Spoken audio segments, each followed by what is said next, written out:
দেশের নিরাপত্তা, উন্নয়ন ও কৌশলগত শাসন ব্যবস্থা সহ গুরুত্বপূর্ণ জাতীয় বিভিন্ন ইস্যুতে কার্যকর নেতৃত্ব প্রয়োজন।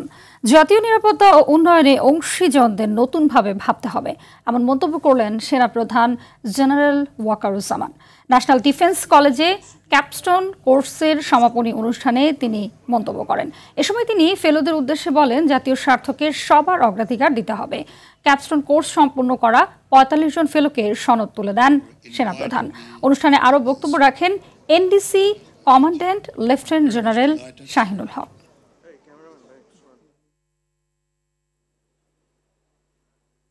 To develop a shared perspective on national security and development.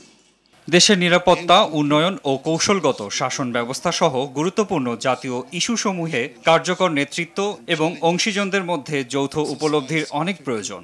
Capstone course এই কলেজকে এমন একটি অনন্য প্ল্যাটফর্মে পরিণত করেছে যেখানে বিশিষ্ট ব্যক্তিত্বরা জাতীয় নিরাপত্তা ও উন্নয়ন বিষয়ে অভিন্ন দৃষ্টিভঙ্গি গড়ে তুলতে পারেন। জাতীয় ইস্যু ও চ্যালেঞ্জগুলো বুঝে নেতৃত্ব প্রদান করা ও জাতীয় স্বার্থকে অগ্রাধিকার দেওয়ার মনোভাব তৈরি করতে হবে।